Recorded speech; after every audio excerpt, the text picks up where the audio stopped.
আপনারা এখন দেখছেন অমৃত ভগবত।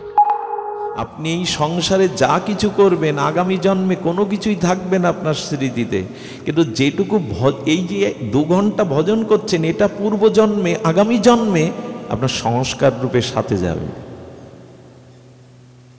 আচ্ছা, যে পিএইচডি করে মারা যাচ্ছে, বড় বড় ডিগ্রি, পিএইচডি ডিগ্রিটা মরার সময় ওর বুকে দিবেন, ও মারা গেল, এরপর আবার যখন ও জন্মালো তখন কেউ পিএইচডি থেকে শুরু করবে না অ ক খ থেকে শুরু করবে? কেন? গত জন্মে তো পিএইচডি পর্যন্ত ওর এগিয়ে যাওয়া ছিল বিদ্যা, ওইখান থেকে শুরু করুক। বলে মৃত্যুর পর আর ওগুলো সাথেও যায় না, স্মরণেও থাকে না, নষ্ট হয়ে যায়। কিন্তু যদি 10 বার কৃষ্ণকে ডেকে থাকেন, একদিনও সাধুসঙ্গ করে থাকেন, একমালা ভগবানের নাম জপ করেন, ওটা ওইখান থেকে আগামী জন্ম এগিয়ে যাবেন, ওটা নষ্ট হবে না, ভজন নষ্ট হবে না। বলেন হাতি হয়ে 28টি স্তুতি কি করে ভগবানের করলো? তখন সুখদেব গোস্বামী তার শ্রীমুখে বলছেন, ও হাতি হলে কি হবে, গত জন্মে ছিল রাজা ইন্দ্রদুম্ন। এই রাজা ইন্দ্রদম্ন বসে বসে ভজন করছিলেন, ভগবানের ভজন করছিলেন। ভজন করতে করতে ওনার গুরু শ্রী গুরুদেব অগস্ত্য ঋষি আসেন। কি নাম বললাম? এই ঋষিগুলোর নাম দিলে আমাদের কল্যাণ হয়। অগস্ত্য ঋষি এসে উপস্থিত হয়েছেন। এই বাবা কথা বলো না, পিছনে কথা বলো না। অগস্ত্য ঋষি এসে উপস্থিত হয়েছেন। অগস্ত্য ঋষিকে দেখে রাজা ইন্দ্রদম্ন ভজন করছিলেন বটে, কিন্তু গুরুদেবকে শ্রদ্ধা সম্মান জানানোর জন্য উঠে দাঁড়াননি। তাতে গুরুদেব রুষ্ট হয়ে বললেন, হাতির মতোই বসে থাকলি, যা হাতিকুলে জন্ম নেই। এখানে একটা শিক্ষার আছে, যদি আপনার সামনে কোনো জ্যেষ্ঠজন আসে, শ্রেষ্ঠজন আছে। আমি রাধাকুণ্ডে দেখেছি, যখন ভাগবত পাঠক আসেন তখন ওইখানে যারা বসে থাকে সবাই উঠে দাঁড়ায়। এটা ওই ব্যাসপীঠকে বা ওই সঞ্চালক রূপ ভগবত কথাপ্রেমিককে শ্রদ্ধা জানার জন্য উঠে দাঁড়াতে হয়। বর্তমান পৃথিবীতে আমাদের আয়ু, আমাদের যশ, আমাদের কল্যাণ, আমাদের মঙ্গল নষ্ট হচ্ছে একটা কারণ। এই কথা ধ্যান দিয়ে শুনুন, ঘুমাবার আগে, অলসতা আসার আগে শুনুন। জীবনে কখনো মহৎকে অবজ্ঞা করবেন না, শ্রেষ্ঠজনকে অবজ্ঞা করবেন না, এর অভিশাপ আপনি বয়ে বেড়াতে পারবেন না। ভজন করুন আর নাই করুন,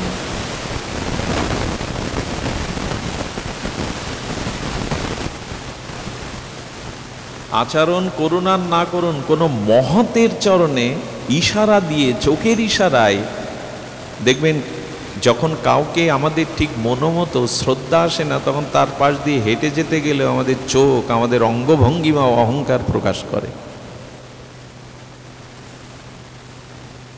যখনই কোনো শ্রেষ্ঠ ব্যক্তির প্রতি আপনার অবজ্ঞা আসবে, আপনার এই মনুষ্য জন্ম হারাতেই হবে, অধঃপতন আপনাকে পেতেই হবে। আয়ু নষ্ট হবে, শ্রী নষ্ট হবে, যশ নষ্ট হবে, ইহকাল পরকালের সমস্ত মঙ্গল নষ্ট হবে, এমনকি ধর্মও নষ্ট হবে যদি মহৎ অবজ্ঞা করে।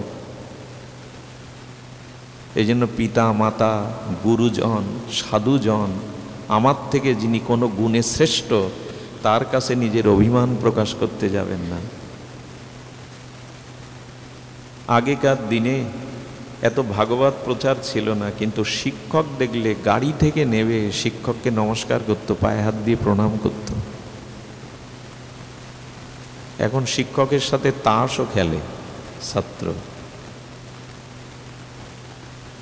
পৃথিবীর সব থেকে বড় ক্ষতি হয়ে গেছে এই শ্রেষ্ঠজনকে। আর এটা কেন হয় জানেন? যার ভিতরে দৈন্য থাকে না, দীনতা থাকে না, ভজন থাকে না, শাস্ত্র জ্ঞান থাকে না, তখন তার মাথা নত হতে চায় না। আমরা তো সারা জীবন ভগবানকে, সাধুজনকে প্রণাম করিনি। এই জন্য দেখবেন এখন বাচ্চাকে মাঝে মাঝে আমরা পাঠ করতে গেলে, মায়ের সাথে যে ছেলেটা আসছে, মেয়েটা আসছে, সে তো 9-এ পড়ে, 8-এ পড়ে, কি বিএ পাস করেছে, ওকে মা বাবা ইশারায় যতবার বলতে যে একটু প্রণাম কর, মাথা নত কর, ও মাথা নত করবে না। মাঝে মাঝে ছেলে মেয়েকে ঠেসে ধরে, মাথা ধরে, ঠেসে ধরে হয়? ধরে করে জোর করে এই পথে কিছু করা যায়?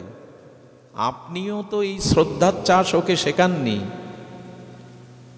স্ত্রী যদি স্বামীকে প্রতিদিন প্রণাম করে, যদি স্বামী দেখে, স্ত্রী দেখে যে পিতামাতাকে, নিজের মাকে, নিজের শ্বশুর শাশুড়িকে আমার স্বামী প্রতিদিন প্রণাম করে, তখন একদিন না একদিন হলেও বৌমাও তার সাথে সাথে প্রণাম করা শেখে। এই প্রণামটাই এখন বাড়ি থেকে উঠে গেছে। প্রণামই হলো, ভগবান বলছেন, ভগবান চারটি বিষয় বলেছেন যে আমার চরণে এই চারটি যে কোনোভাবে একটার সাথে যুক্ত হও।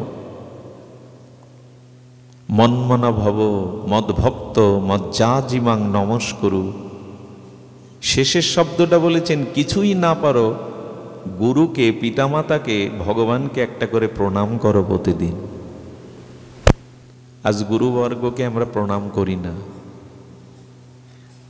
এদের আশীর্বাদটা খুব প্রয়োজন। আজ আমরা আশীর্বাদ ছাড়া, আমাদের মাথার উপরে কারো শুভ আশীর্বাদ নেই, এই জন্য তো ছন্ন ছাড়া জীবন, রোগগ্রস্ত জীবন, অশান্তময় জীবন। আশীর্বাদটা তো নেই না। আমরা পিতামাতাকে প্রণাম করলে, গুরুদেবকে প্রতিদিন প্রণাম করলে, মাথার উপরে হাত রেখে তিনি যে আশীষ দেন, এটাই জীবন অনেক মঙ্গলময় হয়। বেদ ভগবান এই জন্য চারটি মন্ত্র দিয়েছেন, মাতৃদেবো ভব, পিতৃদেবো ভব, অতিথি দেবো ভব, আচার্য দেবো ভব। এই চারটি বেদের মন্ত্র এসেছে। পিতামাতাকে নিত্য প্রণাম করো, অতিথি সৎকার করো, আচার্যকে নিত্য বন্দনা প্রণাম আদি করো। একবার যদি প্রণামের মতো প্রণাম ভগবানে করতে পারেন, সর্ব উৎকৃষ্ট, সর্ব অভিমান, অহংকার, কুল গর্ব, জাতি গর্ব, ধনগর্ব, পাণ্ডিত্য গর্ব নত করে যদি ভগবানের চরণে প্রণাম করতে পারেন, এক প্রণামের দ্বারা আর পুনর্জন্ম তার হবে না। এক প্রণামং পুনর্জন্ম ন ভবায়েত, এক কৃষ্ণ প্রণাম পুনর্জন্ম ন ভবায়েত। একবার শ্রীকৃষ্ণকে অভিমান ত্যাগ করে প্রণাম করতে পারলে আর তোমার পুনর্জন্ম হবে না। প্রণামটাই তো উঠে গেছে। এই জন্য শ্রেষ্ঠজনকে সামনে রেখে চোখের অঙ্গভঙ্গিমায়, চলার ভঙ্গিমায়, হাত পার ইশারার ভঙ্গিমায় দাম্ভিকতা প্রকাশ করবেন না। শ্রেষ্ঠজনকে যত সম্মান করবেন, আপনার জীবন তত অভিশাপ মুক্ত, কল্যাণময় হয়ে উঠবে। আজ আমরা তার্কিক হয়ে গেছি, পরীক্ষক হয়ে গেছি। ও কত জানে, ও কি আমার থেকে বড় হতে পারে, ওকে মান্যতা, ওকে দেখে উঠে দাঁড়াতে হবে আমায়। হোক সে পাঠক, হোক সে সাধু, আমাকে উঠে দাঁড়াতে হবে, আমি কম আছি। এই দাম্ভিকতা, তার্কিকতা, অভিমানই মানব সমাজকে পতনের দিকে নিয়ে যাচ্ছে। শ্রেষ্ঠ জনের প্রতি আমাদের মনে পড়ে, বাংলাদেশে প্রথমে বিলেত থেকে বিদেশি শিক্ষায় শিক্ষিত হয়ে এসেছিলেন আনন্দমোহন বাগচি, ময়মনসিংহে। উনি প্রথমে বিদেশি শিক্ষায় শিক্ষিত হয়ে এই বঙ্গদেশে আসেন। ওনাকে সে সময় মহকুমা শাসক, এখন যেটাকে ডিসি বলি, জেলা প্রশাসক বলি, সমস্ত প্রশাসন মিলে ওনাকে একটা সংবর্ধনার আয়োজন করেছে এক বিরাট মাঠে। তখন তো অনুষ্ঠান খুব বেশি হতো না, হাজার হাজার লোক দাঁড়িয়েছে এই বাংলাদেশের গর্ব আনন্দমোহনকে দেখবার জন্য। ওনার গলায় যখন মালা দিতে যাবে, মাইক্রোফোনটা ওনার হাতে দিতে যাবে, সেই প্রধান অতিথির আসনে অলঙ্কৃত করে যখন মাল্যদান হবে, তখন বলছেন মালাটা রাখুন, মাইক্রোফোনটা আমার কাছে দিন। উনি আসন থেকে উঠে দাঁড়িয়ে বললেন, মালাটা আমার গলে নয়, আপনারা এক কাজ করুন, ওই সবার পিছনে দেখুন ছেঁড়া জামা, একটা ছাতি মাথায় ধরে দাঁড়িয়ে আছে একজন বয়োবৃদ্ধ, ওনাকে এই আসরে নিয়ে আসুন। অনুষ্ঠানের সেবকবৃন্দ তাকে যখন আনলেন, হাত কাঁপছে, ছেঁড়া জামা গায়ে, বয়োবৃদ্ধ, জড়তুর শরীর, সাষ্টাঙ্গে প্রণাম করে বললেন, স্যার চিনতে পারছেন আমায়? আমি আপনার সেই ছোট আনন্দ। প্রাইমারিতে আপনি আমাকে অঙ্ক শেখাতেন, জোর করে করে পড়াতেন, মনে আছে? আজ আপনার আশীর্বাদে আমি এই পর্যন্ত এসেছি। এই আসন, এই মালা আপনারই প্রাপ্তি। ওনার গলে মালা দিয়ে ওনাকেই বসালেন। এই যে শ্রদ্ধা, এই যে অন্যকে সম্মান, এটার মধ্যে দিয়ে জীবনের এই ওই মামনিকে ডেকে দাও তো, এই মোবাইল চালাচ্ছ কেন ওখানে বসে?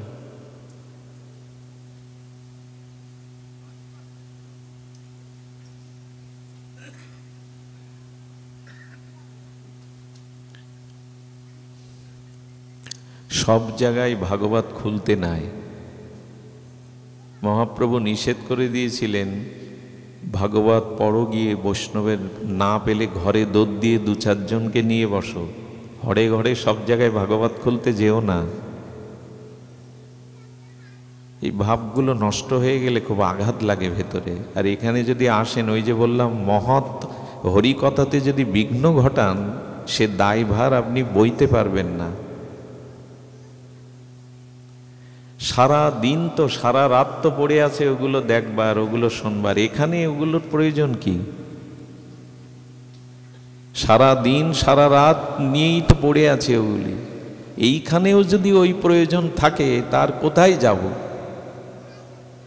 জ্বালা জোড়াবার জায়গা কোথায়? সারা জীবন তো জ্বলে পুড়ে মরছি সংসারে, তো এখানে এসেও যদি ওই জ্বালা, ওই যন্ত্রণা ওই সাথে নিয়ে আসি,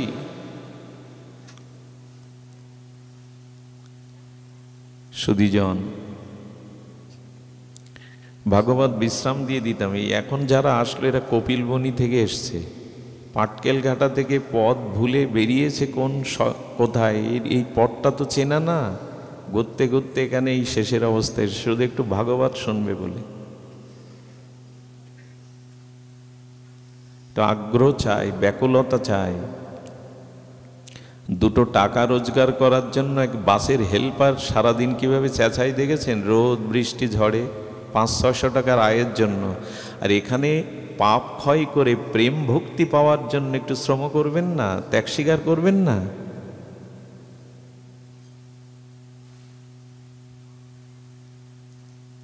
এখানে এসেও কথা বলা, অন্যদিকে মনোনিবেশ করা, গীতায় যা বলেছে তা বলতে ভয় হয়। গোবিন্দ বলছেন, যেখানে আমার গুণগাথা হয়, সেখানে উপস্থিত থেকেও যদি কেউ সাংসারিক বান কথা বলে, আগামী জন্মে আমি তাকে শূকর যোনিতে নিক্ষেপ করি, মানুষ হওয়ার ভাগ্য সে হারিয়ে ফেলে।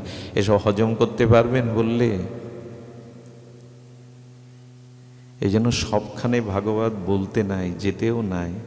মহাপ্রভু নির্দেশ দিয়েছেন, যেখানে যে বস্তুর মর্যাদা আসে সেখানে যাও। যেখানে অধিক সংখ্যক মানুষ ভক্ত নয়, তার্কিক, হরিকথায় রুচি নেই, সেখানে ভাগবত খুলতে যেও না।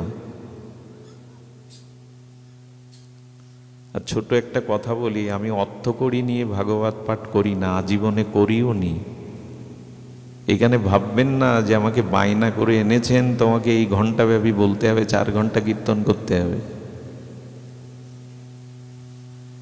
এই জন্য যেখানে হরিকথা হয় আগে সতর্ক থাকুন। এখানে এলে কেউ মরে আর কেউ তরে। একই ছুরি ডাক্তার বুকে বসিয়ে দিলে হার্ট অপারেশন করে সুস্থ করে দেয়, আর সন্তারিসেরা বুকে বসালে মারা যায়। একই আগুন দিয়ে মন্দিরে প্রদীপ জ্বালানো যায়, কারো ঘরও জ্বালানো যায়।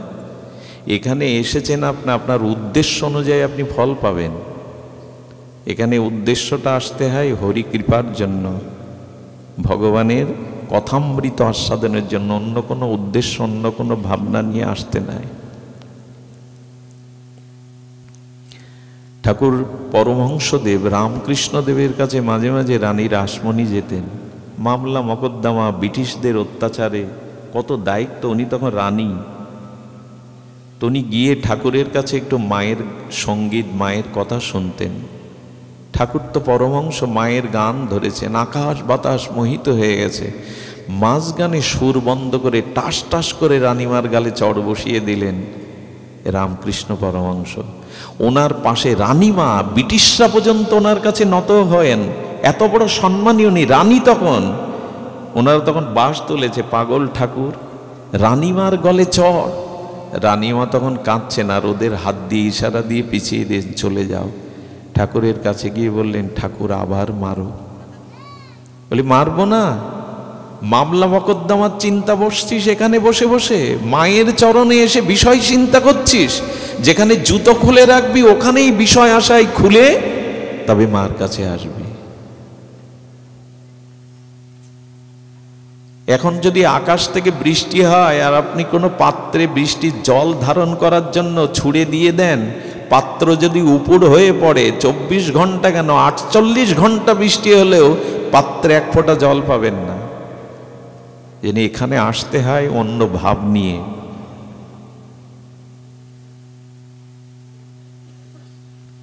সুধীজন, মৃত্যুর সময় মানুষের অর্থ, স্ত্রী, পুত্র, বিষয় সম্পত্তি, এগুলি আপনি যাদেরকে ভালোবাসতে গিয়ে ভগবানকেই ভালোবাসতে পারলেন না, একবার চিন্তা করেছেন ওরা কতটুকু কাজে আসবে আপনার? আমি আপনাদের সামনে একটা দৃষ্টান্ত দিচ্ছি। আপনি বাড়িকে ভালোবাসেন, বাড়ি আপনাকে ভালোবাসে তো? ইট কাঠের ক্ষমতা আছে আপনাকে ভালোবাসা? একটু কথা বলুন, বাড়ি ভালোবাসতে পারে কাউকে? আপনি তো সেই বাড়িকেই ভালোবেসে গেলেন, যে আপনাকে ভালোবাসতে পারে না তাকেই ভালোবাসলেন। টাকা আমরা সবাই ভালোবাসি, টাকা আমাকে ভালোবাসে তো? তো যাদের ভালোবাসলে তারা ভালোবাসতে পারে না তাদেরই ভালোবেসে গেলেন, যারা মরার সাথে সাথে যাবে না, কিন্তু যাকে ভালোবাসলে কোটি গুণ ভালোবাসা ফিরিয়ে দেয় তাকে ভালোবাসাটা দিলেন না। এটা খুব বুদ্ধিমানের কাজ। যশোদামা গোবিন্দের জন্য দধিমন্তন করছেন, বলে এটাই হাতের অলংকার, এই হাত দিয়ে পিতামাতার চরণ সেবা যারা করেছে, ভক্ত গুরু বৈষ্ণবের চরণ যারা সেবা করেছে, একটু ফুল তুলসী চন্দন চর্চিত করে রাধারানীর চরণে দিয়েছে, এই হাতের ওইটাই অলংকার। হাতের 5টা সোনার আংটি, হীরের আংটি অলংকার না, কারণ আপনি মরে গেলে ওগুলো খুলে নেবে আপনার হাত থেকে, ওগুলো অলংকার না। ওই হাত দিয়ে যেটুকু ভগবত কর্ম করেছেন গুরু বৈষ্ণবের সেবা, ওইটাই সাথে যাবে। আংটি দেবে, চিটাই দেবে? কাকে ভালোবাসতে হয়, কাকে সর্বস্ব দিতে হয়, এ বুদ্ধি শ্রী গুরু বৈষ্ণবের মহিমা ছাড়া বোঝা যায় না। তো গজেন্দ্র হাতি হয়ে ভগবানের স্তুতি করছেন, বিখ্যাত ভাগবতের স্তুতি 28টি শ্লোকে। কেন? পূর্বজন্মে রাজা ইন্দ্রদুম্ন গুরুকে দেখে সম্মানে উঠে দাঁড়ায়নি, তাই বললে উঠলি যখন না, হাতির মতোই বসে থাকলি, যা হস্তি হয়ে জন্ম নে। যে না, হাতি হয়ে এসেছে, কিন্তু ওই যে ভজন করেছিল। দেখুন গোবিন্দ বলেছেন, কোন্তেও প্রতি জানিহি নমে ভক্ত প্রণশ্যতি। যে একবার গুরুচরণ আশ্রয় করেছে, ভগবত ভজন আশ্রয় করেছে, সে কোনো কারণে যদি পতন হয় তবু ভজন নষ্ট হবে না। আগামী জন্মে সে যে কুলেই যাক, সেখান হতে ভজন করে আমায় পাবে। ভজন কখনো নষ্ট হবে না, ভজন নষ্ট হয় না। এই জন্য 2-4 দিন জগতে যতদিন আছি ততদিন ভগবত ভজন, সাধুসঙ্গ, হরিকথা শ্রবণ কীর্তন করুন। এটা আগামী জন্মে এখান থেকে এগিয়ে যেতে পারবে। ভজন সম্পদ কেউ কেড়ে নিতে পারে না, এটা বিনষ্ট। অপরাধ করে যদি পিছিয়েও যায়, এই যেমন ইন্দ্রদুম্ন রাজা থেকে হস্তি হয়েছে, তবু তার ভগবত বুদ্ধি যায়নি। নাই হাতি কখনো স্তুতি করে ভগবানের? 28টি শ্লোকে স্তুতি করলেন। আগেই বলেছি, এই 28টি শ্লোকের মধ্যে একবারও ভগবানের নাম মধুসূদনকে কৃষ্ণ বাসুদেব নেননি। ওই যে তুমি সর্বভূতে আছো, তুমি আমার হৃদয়ে, সর্বজীবের হৃদয়ে আছো, তুমি অনুপরমাণুতে আছো, তুমি বিশ্বেশ্বর, এমন করে স্তুতি করছেন। আচ্ছা, এই স্তুতিগুলো দেবতারা শুনছে না, ব্রহ্মা শুনছে না? সবাই শুনছে। কিন্তু দেখুন, ব্রহ্মা মনে মনে ভাবছে উনি তো ভগবানের নাম নিয়ে ডাকছেন না, আবার আমাদেরও নাম নিচ্ছেন না, তা আমাকে ভজনা করছে না, আমাকে ডাকছে না, তো আমি যাব কেন? এই হলো দেবতাদের বুদ্ধি। আমাকে ভজনা করছে না, তা আমি ওকে বাঁচাতে যাব কেন? আচ্ছা, সীতা যখন হরণ হয় তখন দেবতারা বুঝতে পারেনি? দেবতাদের অজানা ছিল যে মা হরণ হচ্ছে, এগিয়ে আসেনি কেন? দেবতাদের একটা জিনিস আছে, দেবতাদের আপনি অর্চন করবেন, পূজা করবেন, স্তুতি করবেন, তবে দেবতা আপনাকে কিছু দেবে। আপনি দেবতার ভজন না করলে, স্তুতি না করলে, প্রশংসা না করলে দেবতা আপনাকে কিছু দেবে না।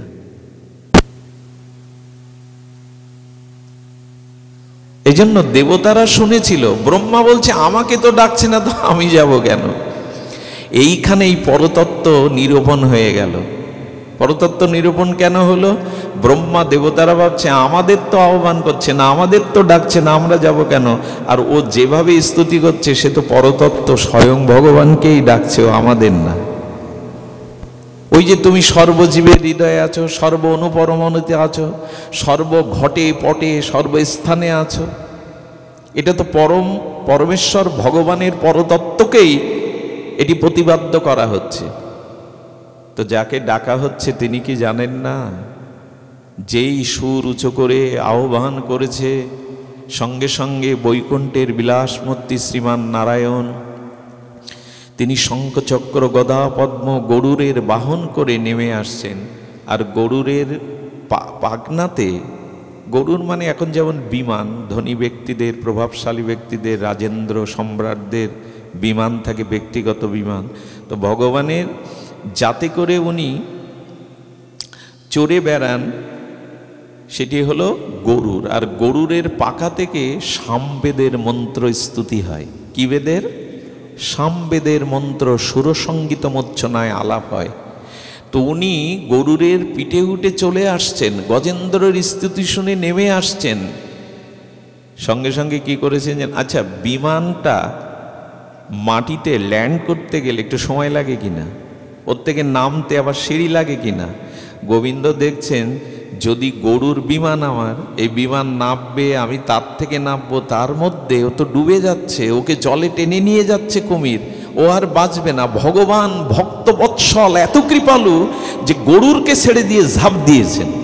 আহা, এই না হলে ভগবান দেরি হয়ে যাবে, আমার ভক্ত সংকটে পড়ে আমায় আহ্বান করছে, স্তুতি করছে, গরুরের পিঠে নামতে গেলে বিলম্ব হয়ে যাবে, গরুরকে ছেড়ে দিয়ে ঝাঁপ দিয়েছেন। এই জন্যই তো ভগবান করুণাময়, কৃপাময়, দয়াময়। যেই ঝাঁপ দিয়েছেন, আর তখন হস্তি বাঁচবার জন্য স্তুতি করতে করতে ছোট চোখ দিয়ে দেখছেন তার হাতে শঙ্খচক্র গদা পদ্ম, তার সেই পীতবরণ, আর তার কেশগুলি, তার কুণ্ডলগুলি, যখন তার পীতবরণ বসনটা বাতাসে দুলছে, তার কেশগুলো দুলছে, তার অপরূপ রূপ ও মহিমার ছটায় আকাশকে আলোকিত করেছে, ওই রূপ দেখেই তখন তার পায়ে যে কুমিরে আক্রান্ত করেছে এই যন্ত্রণা, যার ভগবানের দিকে দৃষ্টি যায় তারা সংসারের যন্ত্রণা থাকে না। এই যে এখানে বসে যারা খুব মন প্রাণ দিয়ে হরিকথা শুনছেন, এখন সংসার যন্ত্রণা আপনাদেরকে যন্ত্রণা দেবে না, মাথার উপরে কোনো সংসারের চিন্তার বোঝা এখন আর থাকবে না। ভগবানের দিকে দৃষ্টি দিন, দেখবেন এই যন্ত্রণা, এই যে পায়ে ধরে অভিশাপ কর্মফল টানছে আমাদের, এই যন্ত্রণার হাত থেকে একমাত্র নিষ্কৃতি ভগবত ভজনে, হরিকথা শ্রবণে। এই বুদ্ধি কবে জাগবে আমাদের? আর ওর যন্ত্রণা, ভগবানকে দর্শন করলে কারো আর যন্ত্রণা থাকে? শিশু ক্ষুধায় কাঁদছে, ভয়ে কাঁদছে, দেখবেন অন্য মায়ের কোলে দিলে ওর কান্না থামে না। যেই গর্ভধারিণী মার বুকে গেল, ম্যাজিকের মতো বুকের ছোঁয়া পেয়ে কান্না বন্ধ হয়ে গেল, আর ভয় নাই। আপনারা লক্ষ্য করেছেন ওই ছোট ছোট মরম মুরগির বাচ্চারা যখন ছোট ওঠে, ওদের দেখতে ভালো লাগে, ওই যে আগানে বাগানে ওরা চড়ে খেতে যায়, যখন চিল আসে তখন মা কি করে? দুটো পাখনা মেলে দেয়। ওই পাখনার মধ্যে যদি ছোট বাচ্চাগুলো একবার প্রবেশ করতে পারে, শত চিলের সাধ্য নাই ঝমেরে নিয়ে যাবে। মায়ের আঁচলের যদি এই ক্ষমতা, তো ভগবানের চরণাশ্রয় যারা আছে তাদের মৃত্যু, তাদের যন্ত্রণা কে দেবে? কোথায় গ্রহদোষ থাকবে তার? এই জন্য গজেন্দ্র যখন ভগবানের অপরূপ মনোহর রূপ দেখেছে মাধুর্যময়, তখন তার কুমির যে, এই মাগুর যে তাকে আক্রমণ করেছে, রক্তাক্ত করেছে, ওদিকে তার স্মরণ নাই। ভগবান গরুরকে ছেড়ে, কত ভক্ত বৎসল, কত কৃপা, তিনি নেমে এলেন। সুর করে গাইতে পারে না, ভগবানের নামটিও পর্যন্ত নিলেন না, কিন্তু প্রাণের আকতিতে ডাকলেন। তাতে ভগবানের কতক্ষণ। এই জন্য আপনি যে কণ্ঠে সুর থাকুক আর না থাকুক, শাস্ত্র আপনি পড়তে পারুন না পারুন, প্রাণ দিয়ে ভগবানকে ডাকুন, মনের সরলতা দিয়ে ভগবানকে ডাকুন, তিনি সাড়া দেবেন। ভগবান কার কণ্ঠে কত সুর, কার কত পাণ্ডিত্য, এগুলো দেখেন না, হৃদয়ের ভাবটাই দেখেন উনি। ভাবগ্রাহী জনার্দন।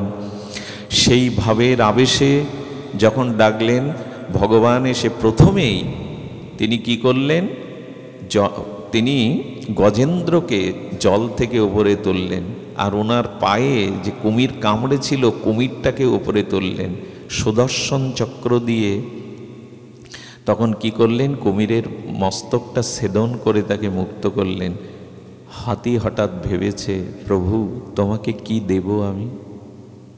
হঠাৎ মনে পড়ল প্রভু কমল বড় ভালোবাসে।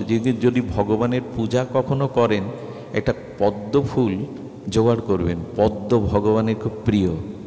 যেমন শঙ্খচক্র গদা পদ্ম, তার হাতে একটি পদ্ম ফুল, ভালো না বাসলে হাতে রাখে ওটা ভগবান। এবং দেখবেন যখন ভাগবতে স্তুতি করেছে, গোবিন্দের চরণটাকেও তুলনা করা হয়েছে চরণ কমল দল। গোবিন্দের হস্তটা তুলনা করেছে হস্ত কমল, তার নয়নটা তুলনা করা হয়েছে কমল পত্রের মতো।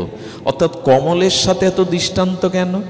যেখানে পদ্মবন আছে, তুলসী বন আছে, ওখানে হরিবাস করে। এই জন্য পদ্ম ভগবানের কাছে এত প্রিয়। তো হাতি কি করেছে, ভগবানকে তো কিছু দিতে হবে, ওই সুরে করে সরোবর থেকে একটা পদ্ম ভগবানের দিকে ছড়িয়ে দিয়েছেন। হাত তো নাই তার মানুষের মতো, ছড়িয়ে দিয়েছেন। গোবিন্দ প্রসন্ন আকারে তাকে নিয়ে বৈকুণ্ঠে চলে গেলেন। বৈকুণ্ঠে যাওয়ার আগে, বৈকুণ্ঠে সকলে কি করছে জানেন, লক্ষ্মী দেবী সহ। আচ্ছা, একটা অতিথি এলে তাকে আমরা বরণ করি না, আগে থেকে প্রস্তুতি নেই না? তা বৈকুণ্ঠে যখন কেউ যায় ভগবত কৃপায়, তখন ওখানে উৎসব লেগে যায়। একজন নতুন অতিথি এসছে, বৈকুণ্ঠের বাসী আসছে, ওরা তাকে অভ্যর্থনার জন্য ওরা তখন আনন্দ করতে থাকে, ওরা তখন প্রস্তুতি নিতে থাকে। তো ভগবান যখন গজেন্দ্রকে নিয়ে বৈকুণ্ঠে গেলেন, তখন সবাই বরণ করছে। আর স্বয়ং ভগবান এই বিলাসমূর্তি হঠাৎ তাকিয়ে দেখেন, গোবিন্দ, ভগবান এবং গজেন্দ্র বৈকুণ্ঠে যাওয়ার আগে আরেকজন বৈকুণ্ঠের দূত পাশে দাঁড়িয়ে আছে, তাকে সবাই স্তুতি করছে, তাকে বরণ করছে।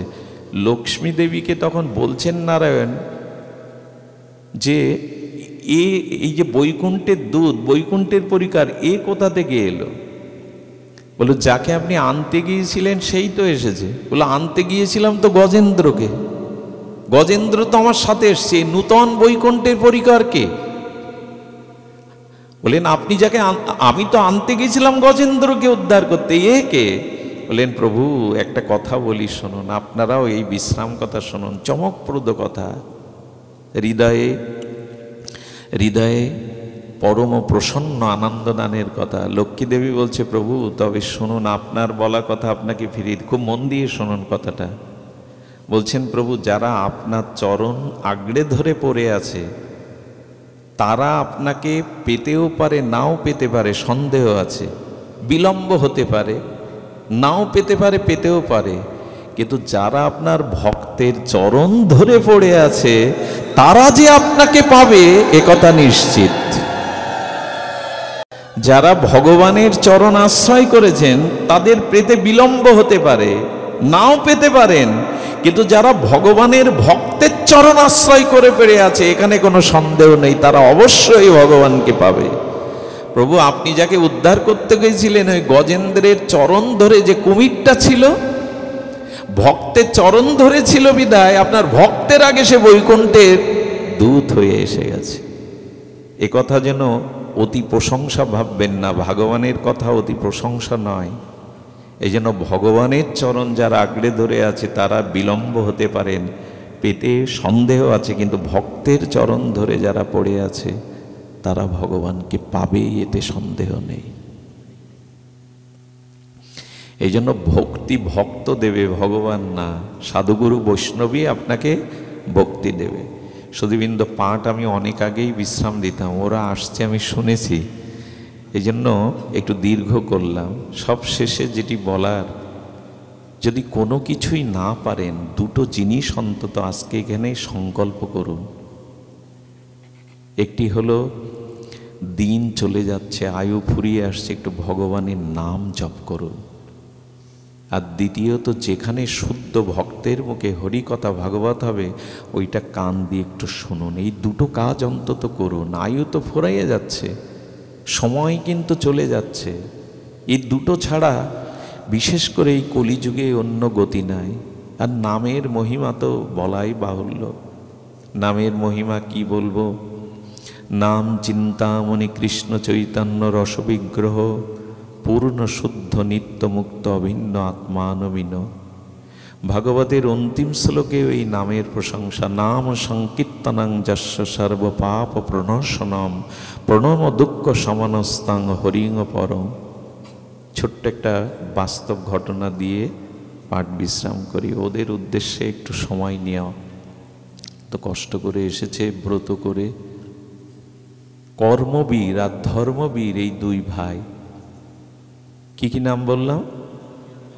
হ্যাঁ, ধর্মবীর কর্মবীরের মধ্যে ধর্মবীর যিনি, তিনি সাধুসঙ্গ, বৈষ্ণব সেবা, হরিকথা শ্রবণ, পূজা অর্চন নিয়েই কাটান। একই মায়ের পেটে এলে কি হবে, সংস্কার ভিন্ন। আর কর্মবীর বলে, ও আমি সাধুগুরু বৈষ্ণব, ভজন সাধন ভগবান না, আমার কাছে কর্মই বড়। কিন্তু কর্ম করে টাকায় করে কি করে জানেন? নেশা করে, মদ খায়। এখন ভজন না থাকলে অন্য কিছু তো থাকবে, সৎপথে না থাকলে, ভগবানের ভজন না থাকলে টাকা পয়সা তো অন্যদিকে ব্যয় হবে। সুধীবৃন্দ, মদ খায় আর কি করে জানেন? এই ধর্মবীর আর কর্মবীর এক জায়গায় থাকা খুব যন্ত্রণা। যখনই ধর্মবীর সাধুগুরু বৈষ্ণব ডেকে আনে, ভগবানের কথা হয়, তখন ওদিকে কর্মবীর ওই ঘর থেকে গালি ছুটতে এলে, খেয়ে দেয়ে কাজ নেই, বন্ড গোসায়, হ্যাঁ, লোকের বাড়ি পেতে খেতে আসে, এই করে ও বাড়িতে খুব কষ্ট পায়। পিতামাতার ভিটা অন্য জায়গায় যেতে পারে না, এখনো ভাগ হয়নি, পিতামাতা বেঁচে আছে, অভাবও তো যায় না।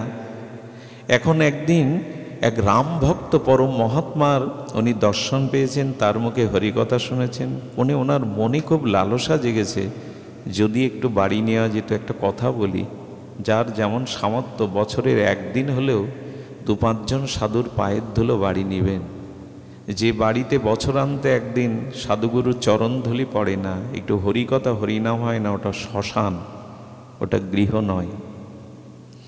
আমরা আত্মীয় স্বজন, মেয়ে জামাই মেসোমাসিরে আনি বটে, তাদের সেবা শুশ্রূষা উপহার করি বটে, কিন্তু বৈষ্ণব আদর বুঝি না, ভক্ত আদর বুঝি না। সে বাড়ি অভিশপ্ত হয়ে যায়, শ্মশান ভূমি হয়ে যায়, যেখানে সাধুগুরুর চরণধুলি ভগবানের নেই। এই জন্য যার যেমন সামর্থ্য, 2-5 জন শুদ্ধ ভক্তকে গৃহে বছরান্তে, এই যে ব্রত করছেন আপনারা, এই ব্রতেতেও উচিত বাড়িতে একটু হরিকথা হরিনাম দেওয়া, 2 জন বৈষ্ণবকে সামর্থ্য অনুযায়ী সেবা দেওয়া।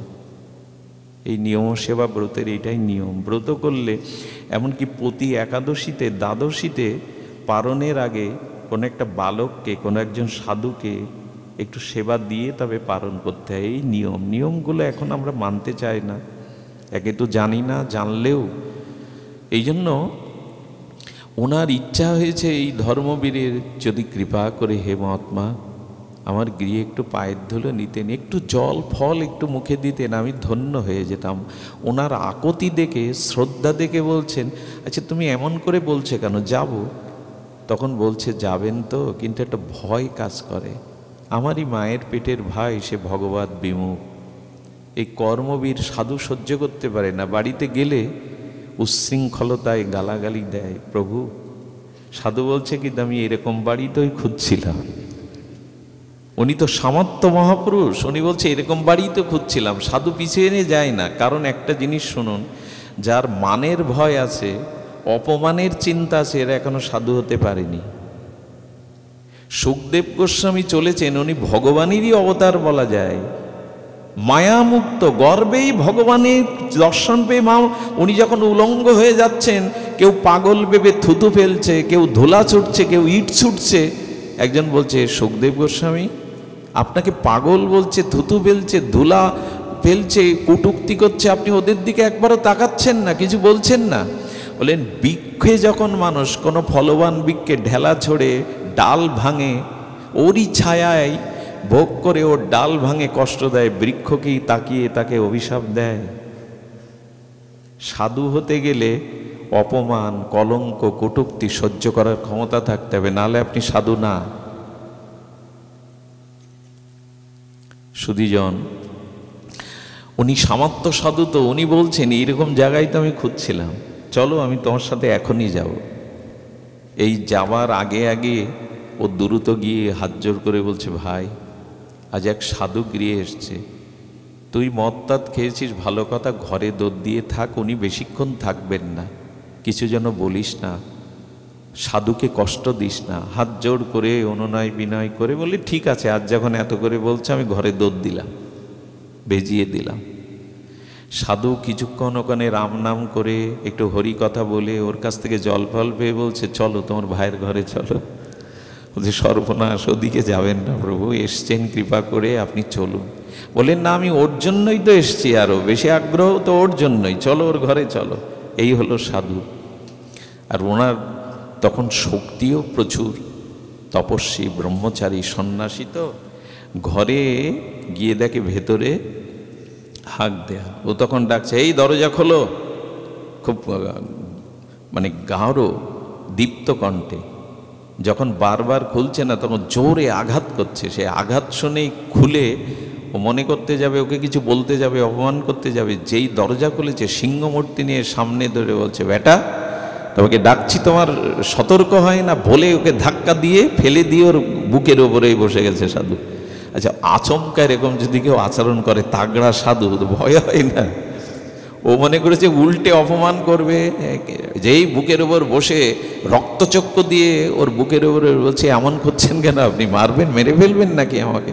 বলে, মারবই তো বেটা, তোকে বল একবার রাম বল, না বললে তোকে এখানেই মেরে ফেলবো। এখনো ভয়ে সন্ত্রস্ত হয়ে বলছে, জয় রাম। বলে, যা বেটা, পার হয়ে গেলি, জয় রাম, যা বেটা। বলেন, তোর উদ্ধার হয়ে গেল, একবার রাম বললি মানে তোর সব পাপ চলে গেল, যাও। তবে হ্যাঁ, একটা কথা বলে যাই, নামের বিনিময়ে কিছু বিক্রি, এই নাম কোনো কিছুর বিনিময়ে নামকে বিক্রি করবে না। কি বললো কথাটা একটু স্মরণ রাখা দরকার। কোনো কিছু বিনিময়ে নাম বিক্রি, এই যে একবার রাম বললি, এর যে ফল, কোনো কিছু বিনিময়ে এটা বিক্রি করবি না। মদ খেলে কি হয়? লিভার পচে যায়। মদ যারা খায় এদের লিভার পচে যায়, নষ্ট হয়ে যায়, কিছুদিন পরে মারা গেল। কিন্তু জীবনে তো সাধু অপমান ছাড়া কোনো ভালো কাজ। এটি উত্তরপ্রদেশে ঘটা একটু সত্য ঘটনা শুনুন। যমালয়ে গিয়ে ওই খাতা বের করেছে চিত্রগুপ্ত। যম বলছেন, কাউকে তো সাজা দিতে আমারও ইচ্ছা করে না। যম ও বৈষ্ণব, পরম বৈষ্ণব, বলছে দেখো তো ওর কোনো পুণ্য কর্ম আছে কিনা। বলে, পাপ ছাড়া কিছুই নেই এই ব্যাটার। এই দুনিয়াতে শুধুই সাধু অপমান করেছে, মদ গিলেছে, পাপ ছাড়া কিছুই নেই, ভজন করেনি। বলে, কিছু আছে কিনা দেখো। বলে, হ্যাঁ, একবার সাধু জোর করে ওর বুকের উপরে উঠে ওকে রাম বলিয়েছিল, ওইটুকুই আছে। তখনও বলছে, দেখো তুমি একবার রাম বলেছিলে, এর দ্বারা তোমার কিছু পুণ্য আছে, এটা আগে নিতে চাও না পাপটা আগে ভোগ করতে চাও? ওর তখন মনে পড়েছে সাধু কি বলেছিল, যে কোনো কিছু বিনিময়ে এই নাম বিক্রি করবে না। ওর তখন ওই বুদ্ধিটা খেলে গেছে। তখন বলছে, আগে তো বলুন একবার রাম বললে কি পুণ্য, তার কি প্রাপ্তি, আগে তো পুণ্যটা বলুন, তারপরে আমি কোনটা নেব ভাবছি। দেখুন, পুণ্যটাও তো তাকে হিসাব বুঝিয়ে দিতে হবে। এই জন্য যম বলে, তোমার পুণ্য এই, পাপ এই। তখন বলছে, একবার রামে নাম, ভগবানের নামে, রাম নামে কি পুণ্য। যম বলছে, ওটা আমার জানা নেই। এ কথা হয়তো অন্যভাবেও শুনেছেন, কিন্তু মূল কথা হলো সত্যি সত্যি ভগবানের এক নাম মহিমা যমের কেন কারো সাধ্য নেই জানা। বলে, তাহলে কারে জানবো? বললো, ভগবানের পুত্র যিনি ব্রহ্মা, চলুন তার কাছে যায়। এখন এর আত্মাটাকে নিয়ে স্বয়ং যমরাজ ব্রহ্মালোকে গেছেন, সত্যলোকে, বলে ওকে নিয়ে যাই, উনি বিচার করে দিলে ওনার ফল তাই দেয়া হবে। ব্রহ্মা বলছেন আমার চার মুখ, আমি জগৎ সৃষ্টি করেছি, প্রজা সৃষ্টি ভগবানের কৃপায় করেছি, ভজন সাধন খুব করতে পারি না। আরে রাম নামের, ভগবানের নামের ফল আমার কিছুই জানা নেই। কিন্তু একজন পাঁচ মুখেই ভগবানের নাম করে, পঞ্চমুখেই সর্বদা ভগবানের নাম করছে। পঞ্চানন ত্রিপুরারি তিনি ভগবানের নাম জপ সর্বদা করছেন, চলো শিবলোকে যাই। এর আত্মাকে নিয়ে যমরাজ সহ ব্রহ্মা শিবলোকে গিয়ে বলছেন, জপ করছি বটে অনন্তকাল, কিন্তু এখনো জানা হয়নি এক ভগবানের নামের কি মহিমা।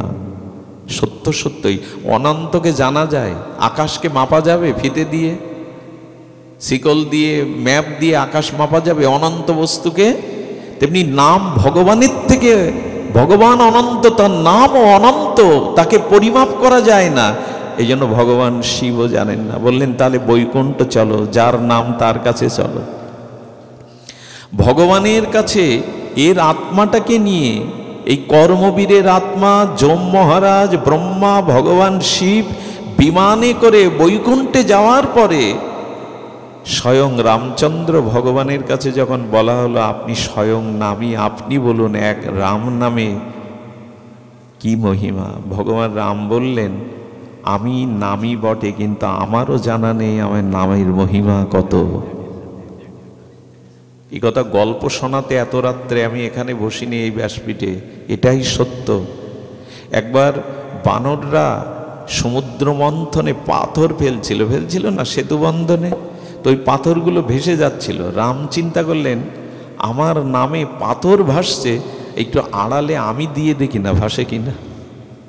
এখন আড়ালে কেন জানেন, যদি না ভাসে তো আমি লজ্জা পেয়ে যাব। এই জন্য একটু আড়ালে গিয়ে, পাশে গিয়ে, পাথর যেই ফেলেছেন সেই পাথর ডুবে গেছে। রাম অবাক হয়ে ভাবছে ওরা দিলে ভাসছে, আমি দিলে ডুবে গেল। এখন রামের পেছনে একজন সিসি ক্যামেরা নিয়ে সব সময় থাকে, এনার নাম হনুমান। হনুমান বলছে প্রভু আমি দেখে ফেলেছি।